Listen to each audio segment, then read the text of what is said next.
Hello guys, welcome to my channel Lil Professor Shahidin Afridi and today I will discuss the topic Dalton Atomic Theory। दोस्तों आज हम Dalton atomic theory के बारे में discuss करते हैं।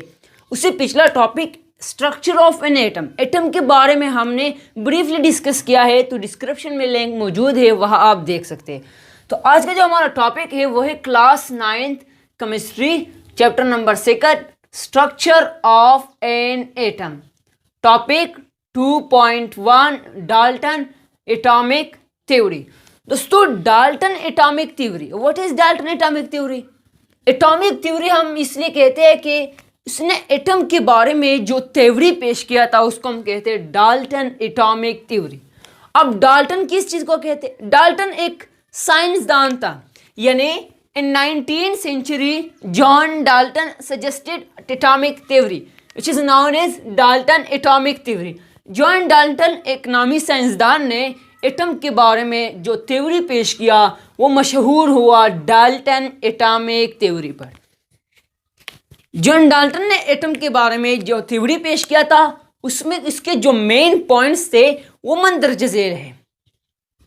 पहला पॉइंट्स कि matter is composed of tiny particle called atoms, यानी जो भी मैटर है, जितने भी मैटर है, ये छोटे छोटे ज़रात से बने हैं जिसको हम कहते हैं एटम।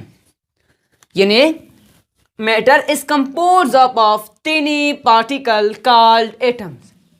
जैसा कि हमारे पास एक गोल्ड का एक टुकड़ा है या आयरन का एक टुकड़ा है। दोस्तों हमारे साथ क्या है? आयरन का एक टुकड़ा है। अब ये हमारे साथ के मैटर है ना, ये मैटर जो आयरन है ये छोटे छोटे ज़रात से बना है, यानी छोटे छोटे पार्टिकल से बना हो। इस पार्टिकल को हम कहते हैं एटम। यानी हमारे पास जितने भी मैटर है ये छोटे छोटे पार्टिकल से बने हैं, उसको हम कहते हैं एटम्स। क्या हम कहते हैं? एटम्स। पहला पॉइंट ये था कि जितनी भी मैटर है ये छोटे छोटे पार्टिकल से बने हैं, उस पार्टिकल को हम कहते हैं एटम्स।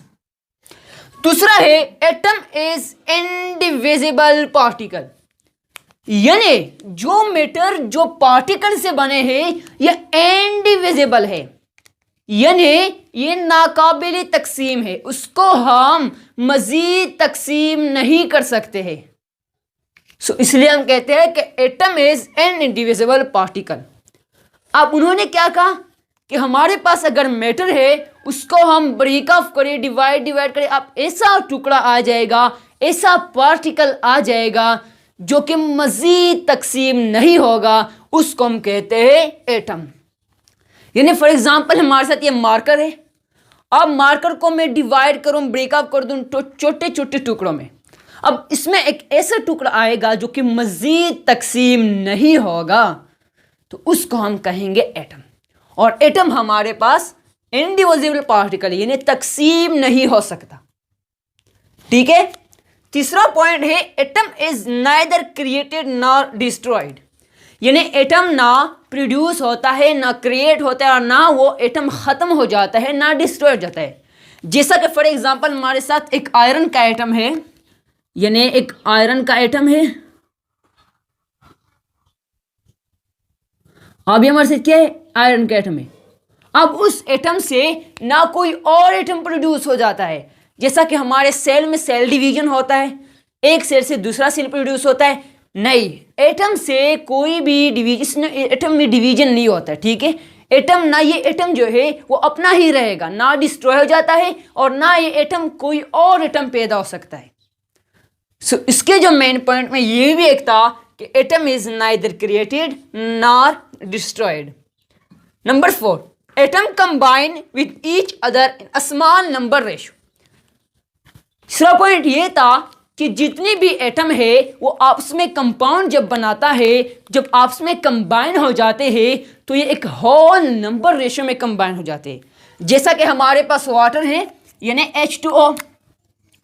दोस्तों H2O का आपको बताना चाहिए कि हमारे साथ जो H2O होता है उसका जो रेशो होता है वो 2:1। किस तरह? यानी H2O में हमारे पास 2 हाइड्रोजन एटम है और 1 ऑक्सीजन एटम है।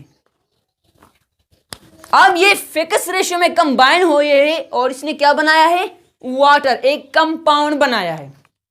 सेम टू सेम दूसरा हमारे साथ अगर हम इस तरह करें कि हाइड्रोजन पर ऑक्साइड जो बोल रहे थे इसको कहते हैं H2O2, यानी उसका क्या है 2:2। दोस्तों आप जितनी भी एटम है ये स्पेशल यानी फिक्स रेशियो में होता है। अगर वाटर है तो वाटर में एक हमारे साथ 2 हाइड्रोजन एटम है और 1 ऑक्सीजन एटम है। अगर हाइड्रोजन पर ऑक्साइड है तो 2 हाइड्रोजन और 2 ऑक्सीजन एटम है।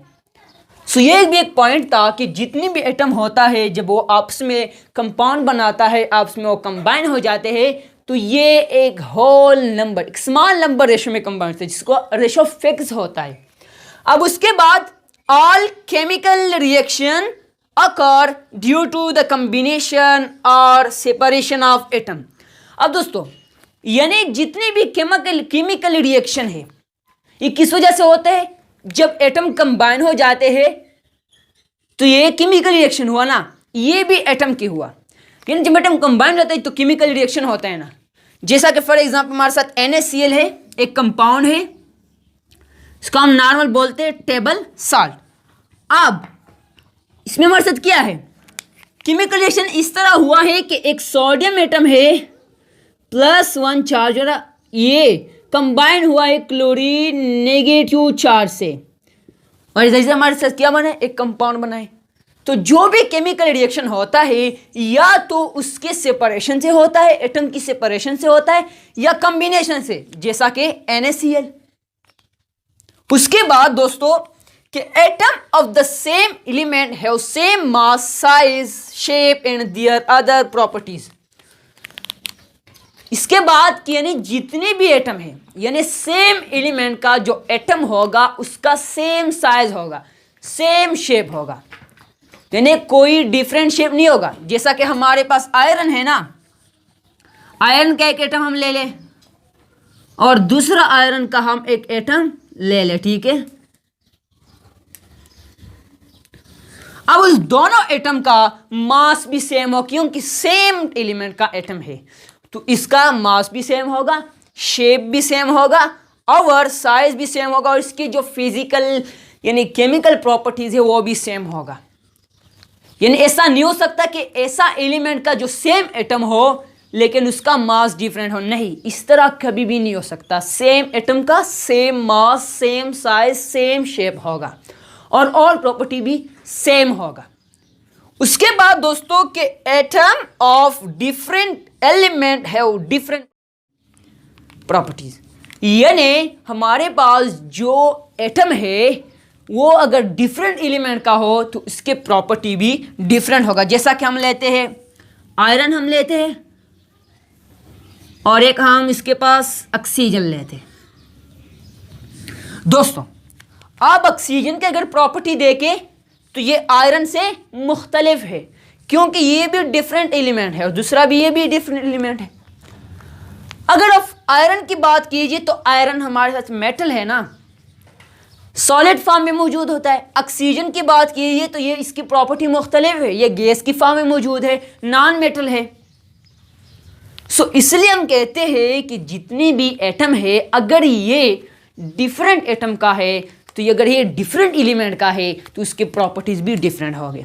तो दोस्तों आगे वीडियो के लिए हमारे चैनल को सब्सक्राइब करें और बेल आइकन भी दबाएं ताकि आने वाले वीडियोस आप लोगों तक पहुंच रहे।